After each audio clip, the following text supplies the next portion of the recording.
തിരുവനന്തപുരം കൈമനം മാതാ അമൃതാനന്ദമയി മഠം ബ്രഹ്മസ്ഥാന ക്ഷേത്രത്തിലെ പ്രതിഷ്ഠാ വാർഷികാഘോഷങ്ങൾക്ക് തുടക്കമായി. ബ്രഹ്മകലശ അഭിഷേകത്തോടെയാണ് ചടങ്ങുകൾ ആരംഭിച്ചത്. ആഘോഷങ്ങളുടെ ഭാഗമായി സത്സംഗവും ഭജനയും സംഘടിപ്പിച്ചു.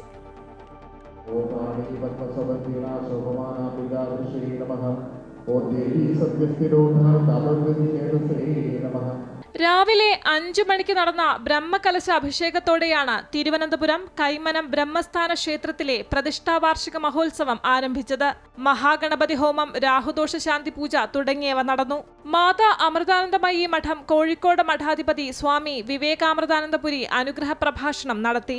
ഭാരതത്തിൽ വലിയ പ്രാധാന്യമുണ്ട് നദീ ഉത്സവങ്ങൾക്ക്. നദി നമുക്ക് അമ്മയാണല്ലോ, ഗംഗ നമുക്ക് മാതാവാണല്ലോ. ഗംഗയ്ക്ക് മാതാവ് എന്നുള്ള രീതിയിൽ നമുക്കിവിടെ ഇതിന് പ്രതിഷ്ഠയില്ലാത്തതൊന്ന് ആലോചിച്ച് നോക്കുക. എല്ലാത്തിനും പ്രതിഷ്ഠയുണ്ട്.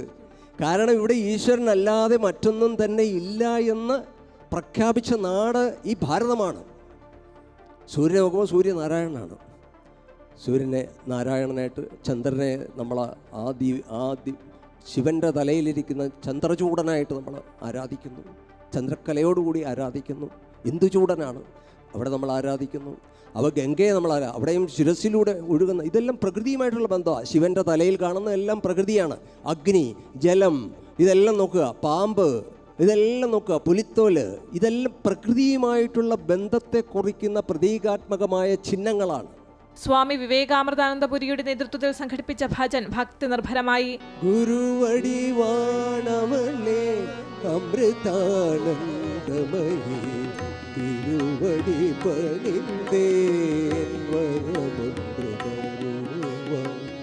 അമൃതപുരേശ്വരി ആനന്ദവടിവേ. കലാസന്ധ്യയോടെ ആദ്യ ദിന ആഘോഷങ്ങൾ സമാപിക്കും. അമൃത ന്യൂസ്, തിരുവനന്തപുരം.